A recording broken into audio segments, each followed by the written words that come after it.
Bonjour à tous et bienvenue dans cette nouvelle vidéo. Donc pareil, je profite d'être en forme aujourd'hui parce que ça fait déjà 3 4 jours que c'est pas le top du top parce que je suis pas très bien en fait. Donc aujourd'hui, on va voir la connexion énergétique avec les personnes à travers le rêve puisque Métatron, oui, bah, à chaque fois c'est lui qui me dit de faire les vidéos, m'a dit de faire une vidéo sur ce sujet. Alors, la connexion, alors je dis la connexion parce que moi j'en ai une avec mon âme sœur qui est continue, même si ça fait 5 ans que je l'ai pas vu et que j'ai pas coupé parce que pour moi le lien d'âme sœur il est jamais coupé, tu vois, il peut pas être coupé. Mais par contre c'est quelqu'un de qui je continue à recevoir des rêves canalisés.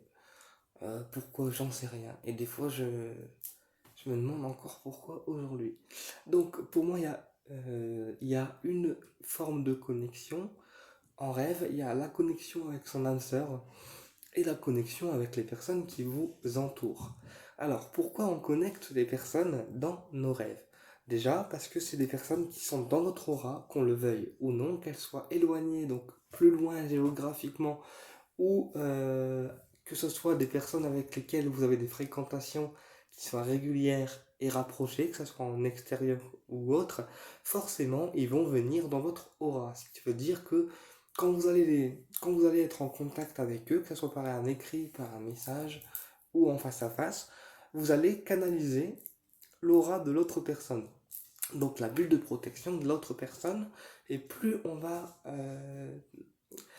va avoir en fait d'importance dans notre vie, plus on va pouvoir la canaliser et percevoir son aura. Alors, enfin percevoir son aura, oui, pour ceux qui perçoivent, mais quand on a une information dans les rêves, que ça concerne notre âme sœur ou des amis à nous, ou de la famille, ou des confrères, etc., c'est que souvent derrière, il y a un message, derrière cette personne. Donc soit c'est un message parce que la personne elle a une pathologie et vous pouvez l'aider à réguler ce problème, d'accord? Donc quand je dis réguler, c'est travailler sur le problème en question pour pouvoir l'aider. Voilà, si vous êtes par exemple un soignant énergétique ou une personne de lumière, ça sera votre cas. Vous, dans les rêves que vous allez canaliser, vous allez pouvoir ou devoir aider la personne en fonction de vos capacités et en fonction de votre niveau énergétique, parce qu'on n'a pas tous le même niveau. Donc voilà, quand on reçoit un message d'une personne, c'est soit qu'il y a quelque chose d'important qui va lui arriver, soit que cette personne a un message à vous faire passer, soit elle a une pathologie au niveau énergétique sur laquelle vous, en tant qu'être de lumière, vous allez être amené à intervenir. Puisque on ne reçoit jamais les rêves par hasard, euh, et que ce sont souvent des messages de l'univers, en fait. Donc, quand c'est comme ça, c'est que la personne, déjà, elle a une importance particulière pour vous et que elle fait partie de votre aura. Parce que, en fait, c'est comme les liens énergétiques que j'ai expliqué dans la vidéo précédente. À partir du moment où la personne elle est importante, il y a des liens énergétiques qui sont sur vous, qui sont en vous.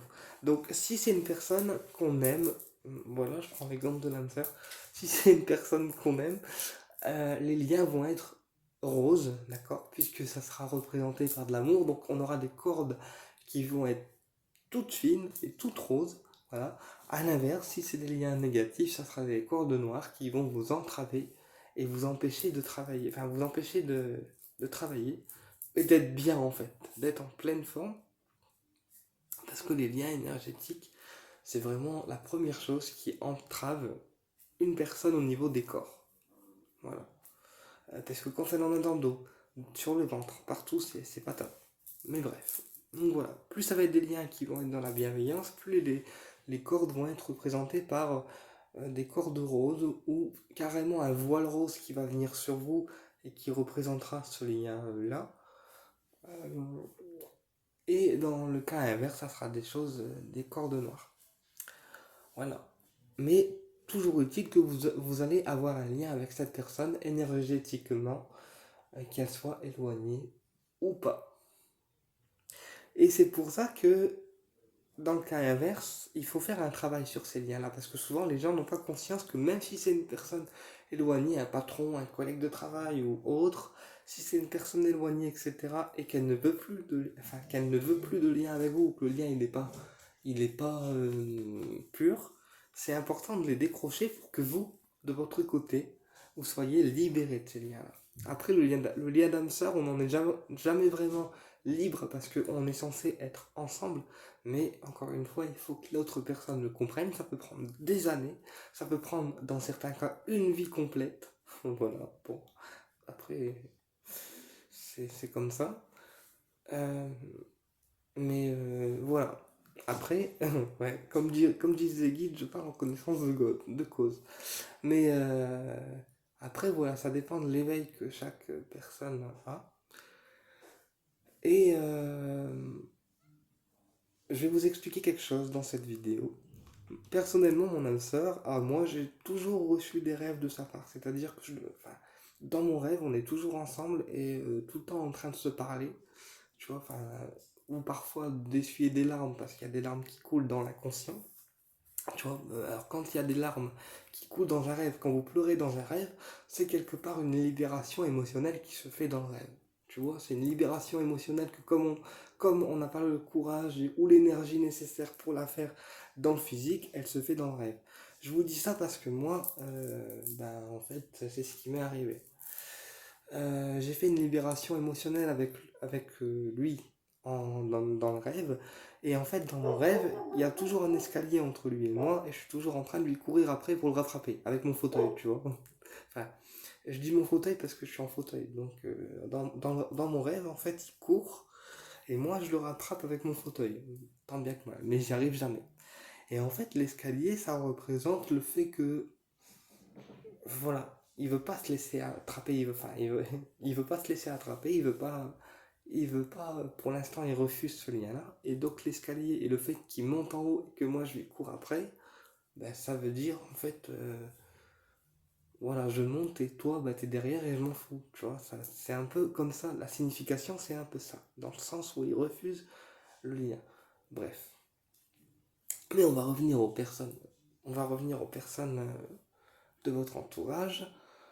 Donc, à ne pas confondre un message avec une attaque. Pourquoi je vous dis ça? Parce que si c'est une attaque, vous allez recevoir dans vos rêves une personne que vous estimez, donc ça peut être n'importe qui, un collègue, un enfant, etc.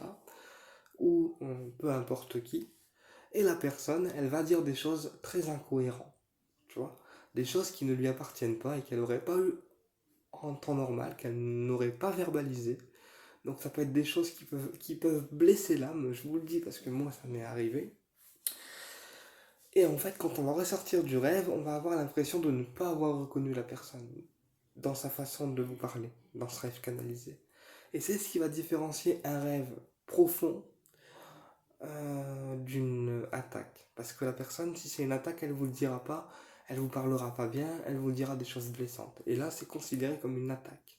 Donc ça, c'est encore un autre sujet.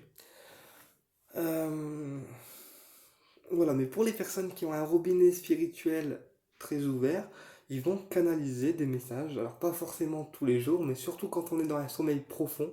Parce que moi c'est comme ça que je les canalise. Quand je suis en sommeil profond, ben, j'ai des messages par rapport aux personnes. Alors pas forcément tous les jours, mais souvent ça confirme aussi mes ressentis par rapport à certaines choses. Et quand c'est comme ça, j'essaye de me souvenir des messages, mais c'est pas toujours évident. Donc voilà, plus vous allez avoir une lumière pure d'amour, de bonté, plus vous allez recevoir des messages. Alors attention, après il ne faut pas chercher non plus à recevoir des messages, ni des rêves canalisés. Moi je sais que ça vient comme ça, et que je suis une personne qui ne cherche plus rien.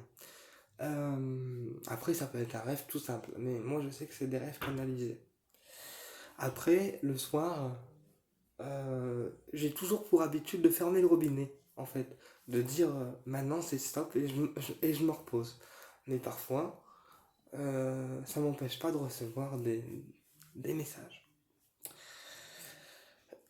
Qu'est-ce que je voulais vous dire par rapport à ça? Donc, quand on canalise des personnes de votre entourage, c'est il y a un message à faire passer ou il y a un message par rapport à la situation que vous vivez avec cette personne.